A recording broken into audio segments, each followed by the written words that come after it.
Hello, everybody. This is Fernando for the latest Ghosts and Spirits podcast. Alright, let's go ahead and we'll make a Ghost of the Week entry here. This one was actually suggested on one of my cryptids suggestions pages, and so I saw it there, and of course I realized this will be more fitting for the Ghosts and Spirits podcast. And so this one, when I saw the information, I thought to myself, you know what, this is pretty interesting. So instead of waiting to, let's say, showcase this the next go around of my Ghost and Spirits series, I wanted to go ahead and make it as a Ghost of the Week so that way I could share it for you here. Found it very, very interesting. I hope you do too. And it has to do with a particular ghost or spirit that currently houses perhaps one of the most well-known locations in the United States. It's a place that I've been to before, twice now. Never heard of this. Otherwise, if I would have heard of this ghost, I would have definitely looked for it the next time I go around. And it has to do with, instead of, let's say, a person, an animal. It's called the Demon Cat of Washington, D.C., but it goes by a more, I guess, funny term. It's just called the initials DC, meaning for demon cat. And so for the sake of this video, I'm going to go ahead and go by those initials too, because apparently this particular ghost is a well-known ghost there in Washington DC, especially by the employees that work anywhere around, let's say, most of the government buildings there in the Capitol. So for their sake, I'm going to go ahead and list and talk about this and just go by the initials DC. But yes, it is a very, very fascinating ghost and spirit. So here's how it goes.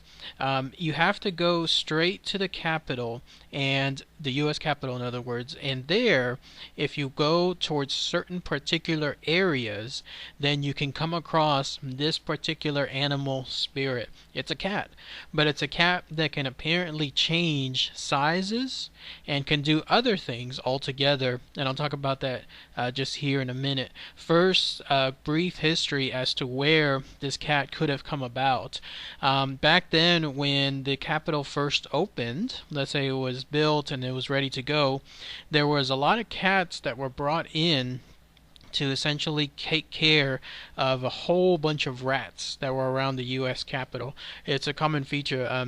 Cats are the most prolific and best hunters when it comes to killing rats, and by in turn, as far as I know, they don't get any of the, let's say, diseases that the rats do.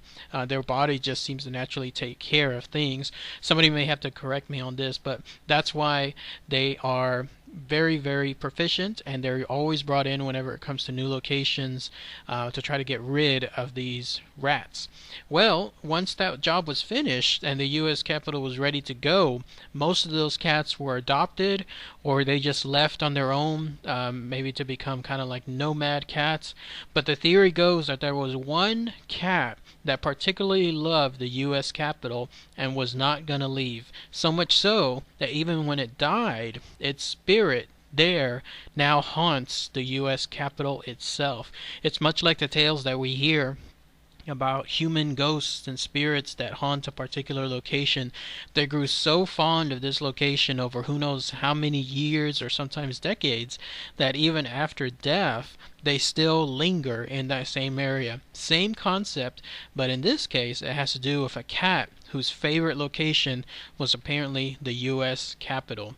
And so the idea goes that if you're there in the U.S. Capitol, and if you want to see you get a good chance of seeing this particular cat, you have to go to a portion of the Capitol that has to do with burial chambers, and it's more along the lines of I think it's called the United States Capitol Crypt. It sounds pretty, I guess, frightening, the name of it, but all it is essentially is it seems to be a room that's underneath the Capitol Rotunda, and it's another place that offers like historical information. In fact, you're looking at some of the pictures of it here. So even though it says the word crypt within it, nowhere near is it anything as far as, let's say, tombstones or gravestones or anything along those lines.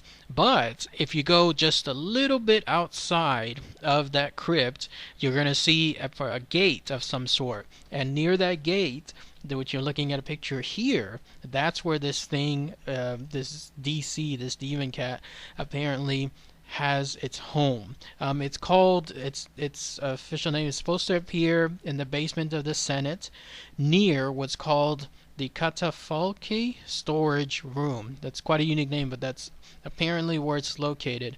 And it was one of the earliest places where a president's casket would be placed whenever he was in a state, let's say in a viewing area there in the rotunda. I don't know if it's currently used anymore for any of such purposes. It's only because I never really looked into that history per se. So if someone has that information, if it's still currently used that way, that'd be great to hear.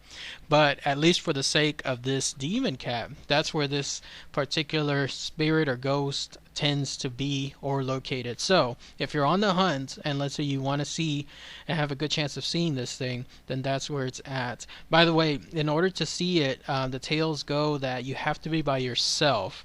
If you're in a group, then you're out of luck, because this particular DC does not like having groups around it. It will only apparently appear if you're by yourself, which is kind of like, it kind of defeats the purpose, because if you're going on any kind of ghost hunts, you want to make sure that you're a friend so that way everyone can see it at the same time. Otherwise, if you're the only one that sees it and you try explaining it, obviously people will look at you and they'll be, yeah, sure, right, you saw this thing, absolutely. But if you're in a group and they see it, then that makes it so much better.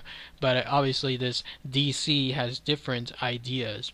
Now, as far as how it looks like, basically it's an average household size black cat, at least at the very beginning, because the idea is those people that have encountered this particular ghost/spirit, they say that it looks like an average house cat. It's completely black, but when they're by themselves and this thing starts approaching them, it does the unique feature where it starts, the word is swelling, but I think a better word would have been like it starts growing. It actually starts growing larger and larger. It's so much so that people are doing like double takes. They can't believe what they're seeing altogether. And people have stated that it grows to the size of a giant tiger, about 10 feet by 10 feet. So it's a giant, massive state by the time it reaches the person. And this is with the whole intention, apparently, of this DC of frightening the bejesus out of anyone it encounters, because what happens next, people have reported, is it'll actually start running straight to them. So again, imagine you have this thing that just a couple of seconds ago was the size of a house cat. Now it's the size of 10 feet tall. And then on top of that, it's running straight towards you. People also report that its eyes seem to be glowing a very bloodish, like reddish tone to them. And in other cases, it seems to be more on the lines of yellow eyes, like some cats tend to have, but it's glowing in some sort. And then it just runs straight at the person. And whenever it's at the point where it's right about to hit them, it either just explodes. I don't know if it explodes in a sense like it just vanishes like let's say a giant poof of some sort, or it disappears outright right before it's about to catch the person that it's hunting. So quite a frightful experience. This is not something that should be taken lightly if you come across this thing, because if you do see it, be on the lookout and be expected to have something as far as this type of encounter. Nothing harmful though. For all the scare that it tries to muster, it does not have any scratches, it does not create any bite marks, nothing along those lines. All it seems to do is it wants to make sure that it scares the crap out of someone before it disappears. At least in an indirect manner, people have been harmed in some way, because people reportedly passed out right before the cat was able to pounce on them, and then someone else, I think I was reading somewhere, had like some kind of minor heart attack, understandably so, when they saw this thing running straight through them. And when that happens, then I don't know if they died later on or if they suffered something else altogether. But those are the more indirect transactions that occurred. Two known instances that happened. One was in 1862 and another one was in 1898. What had happened here was there were some guards that were patrolling the area, and in both instances they reported to have shot at what they described as a large black cat that grew to the size of a tiger. So when that happened, you have something as far as actual let's say counterattacks. Nothing, of course, happened to the cat because it's a ghost slash spirit, so no doubt the bullets themselves just passed right through them. No real concrete evidence, though. I'm trying to see if maybe there was any newspaper clippings or something along the lines of some kind of report that was officially drafted about those incidences, but no, nothing really along those lines. By the way, if you want any what's considered physical proof of this cat that you can see to this day without actually having to encounter the cat, if you go across to another part, it's by the concrete area of the old Senate Rotunda. If you're there, look for an area that has some paw prints permanently cast right into that concrete. I've included a picture of them here. According to the people that states about this DC and what it does and how it lives there, these are the actual prints of the cat itself, that somehow it just was able to print itself in a permanent manner there as a reminder to everyone that yes, this particular black cat could be waiting for you at any moment when you're by yourself there in that area. More than likely, though, as is the case, it just makes much more sense that there was fresh concrete at the time and some cat just decided to walk across it. But now that it's there, people just loosely tie it to this DC, whatever this demon cat is of Washington, D.C. But other than that, not too many other stories. There are some loose tie-ins with regards to this cat almost being like a Mothman of sorts. It's supposed to appear every single time that there's some kind of major tragic event. Like, for example, people have reportedly stated that it appeared or was seen right before the assassinations of John F. Kennedy, and then also all the way back to Abraham Lincoln. It apparently also appeared right before the death of Franklin Roosevelt. Others stated that it doesn't even have to do with political stuff. It can be more along the lines of major events. For example, people reportedly seeing it somewhere around there in the capital area right before the stock market crashed, the major one of 1929. And then also people just apparently report it even when it's not anything tragic altogether. Essentially, every time there's a whole new president being sworn in, a couple days or either the day of, people report seeing this black cat roaming the areas as well. But that's about it. There's no other real instance of it, let's say, being on a timely schedule. It's just more along the lines of like the Mothman, where when people see it, it alerts them that, hey, something bad could be happening altogether sometime soon.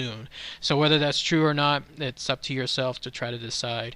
As far as one last explanation of what this cat is, there's the idea that it's nothing other than, let's say, a tall tale that kind of took on a life of its own amongst the people there in Washington, D.C.